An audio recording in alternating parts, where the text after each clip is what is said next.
So, you want to get funded with a prop firm. Maybe you're struggling to pass your challenge, you've been doing it for quite some time, and you're starting to get frustrated. Well, I'm going to show you the easiest, most repeatable strategy that you can utilize to quickly and effectively pass your prop firm challenge. Many of you who have been on this channel for quite some time are going to be familiar with this style of trading. However, the more examples that I show of this simplistic strategy, the more it will be nailed down in your head and the more it will become second nature for you, so that when you're looking at your charts on your own time, you'll be able to easily spot these opportunities for yourself and be able to execute them without second guessing. So this is a higher time frame strategy, mainly utilizing the 4-hour time frame for bias and execution. However, we can also use the daily time frame to add more confluence to our trading ideas by aligning multiple high time frames together. This strategy only consists of just a few confluences, and they're very straightforward. We have liquidity, we have a break of structure, and an imbalance. Now, if you look to the top right of my screen, you'll notice this trading panel. This is a newly added feature of the Currency Pros indicator for TradingView. So this is a private invite-only indicator. It's only for my community members, and we use this to replicate our strategy. It prints the chart work automatically. So break of structure, imbalance, liquidity, Fibonacci, which you'll see in a moment. And this trading panel that we just coded in is an absolute game changer. I'm actually so excited about it myself. I use it every day in my own trading. So let me briefly explain what it is and how it plays into this strategy. Now, as I mentioned, this strategy is mostly based on the 4-hour time frame. That's where we execute trades. But it's good to have an understanding of the higher time frame above that, which is going to be the daily time frame. So as you can see in the Currency Pros indicator in the trading panel, it shows the daily time frame is in premium. Now, we should all know by now that we want to be buying in discount and selling in premium. So this is a negative confluence right now, because as you can see on USD/JPY, I'm looking for a long setup here, but the daily time frame is in premium. Under that, we have a checklist. This is my entry criteria,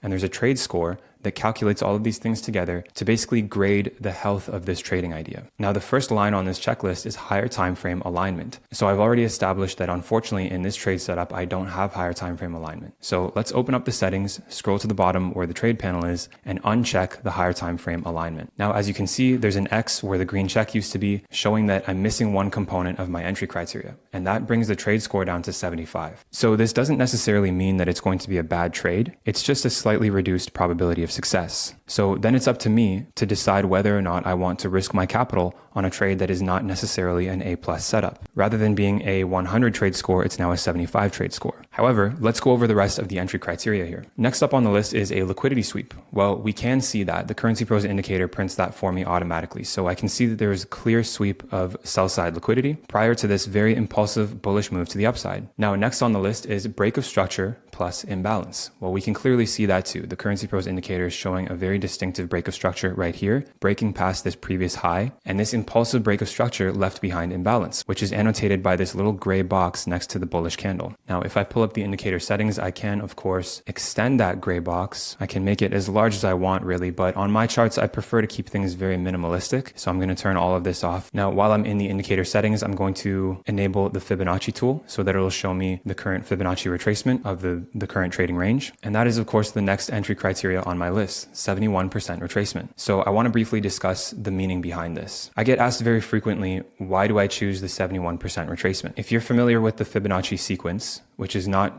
trading related at all, actually. It's just a universal measurement tool. The 71% is simply a rounded up version of an existing number in the Fibonacci sequence. That's really all it is. And I like the fact that when I frame my trade based around the 71%, it gives me a consistent risk to reward ratio of 2.45. So basically 2.5. Now, for quite some time, I was targeting the 75% retracement because that gave me a consistent 1-to-3 risk to reward ratio. However, I found myself missing a lot of trades that way. So I switched back to the 71%. It just took a little bit of trial and error, a bit of testing to realize that maybe that number isn't for me. However, that could also be based on just current market conditions. Maybe next year, for example, the 75% would be getting hit much more frequently. These types of conditions change on a regular basis, so I'm not going to say that the 71% is set in stone for me. I could move that around if I wanted to. Regardless, the strategy itself stays the same. Don't overthink the Fibonacci number. And I just want to clarify as well that the Fibonacci retracement tool is just that. It's just a tool. I use it to measure ranges and I use it to frame my trade. So as you'll see here, these trade parameters, the entry is set at the 71%, the stop loss is set at the low of the range where the Fibonacci is placed, and the take profit is set at the high of the range where the Fibonacci is placed. So rather than arbitrarily and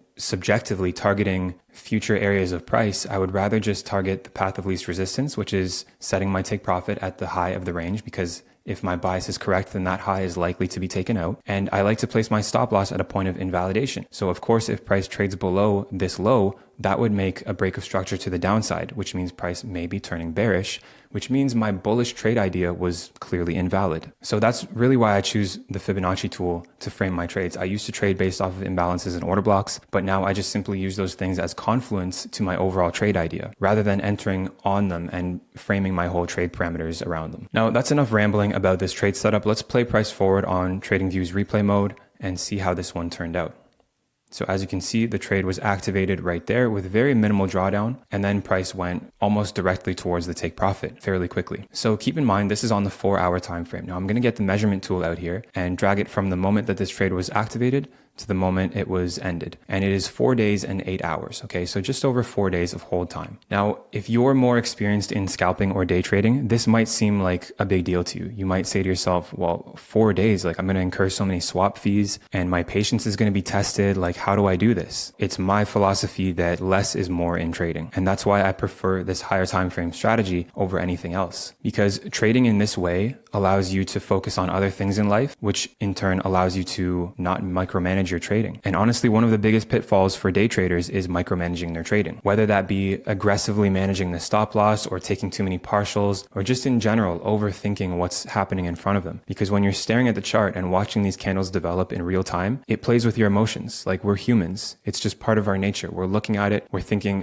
maybe I should have gotten involved here instead. Maybe I shouldn't have gotten involved in this at all. Even though it fits my criteria, like, oh, look how this candle's developing. I don't like the look of that. Those are the things that are going to completely screw you over in the long run. So when you're trading a higher time frame strategy and you know that it's probably going to take multiple days to actually come to fruition, you can literally just step away from your trading desk, step away from the charts, and go do something else, whether that be spending time with your family, working on a personal hobby, working on another business, or going to a 9-to-5 job. I really prefer this style of trading for those reasons and so many more. It really provides the ultimate freedom. And from just a mathematical perspective, if you're consistently taking trades that have a 2.45 risk to reward ratio, and let's say on a prop firm challenge, you're risking 2% per trade, which is totally normal. If you have a decent win rate of any sort, risking 2% is totally fine. Now, if you just run the numbers on this, you can actually pass a prop firm challenge using this higher time frame strategy in a very short amount of time. And now you might be wondering, well, Ara, what's a short amount of time to you? You see people on social media passing a challenge in a day or 2 days, and you want to replicate that, but you don't have to replicate that. There's nothing wrong with taking a few weeks or a month to pass a prop firm challenge. And I've actually shown this on my channel that you're watching right now. I've proved to you guys that using this exact strategy, you can pass one phase of a prop firm challenge in 3 to 4 weeks. Now, the phase 2 of a prop firm challenge is usually a shorter target, a smaller target to achieve. So you could probably pass that in anywhere from 2 to 4 weeks using this exact strategy. And it really only takes a few trades. You only need like 2, 3, 4 good trades a month to be an extremely profitable trader using this simplistic strategy. But truly, guys, less is more. I mean that wholeheartedly. If you think that this takes too long and you think you need to be trading every day in order to be profitable, then you've got some rewiring to do. You've got some personal work that you need to do to change your belief system around trading, because trading can really be a lot more passive than you think it is. Now, although one of my main priorities is trading, it takes the least amount of time in my life out of all the things that I do. I spend a lot of time playing guitar, and I recently just bought an investment property, and I'm spending a lot of time there actually working with my hands too, getting back to my construction roots, which has been a lot of fun. And while I'm doing those things, I can just check my phone every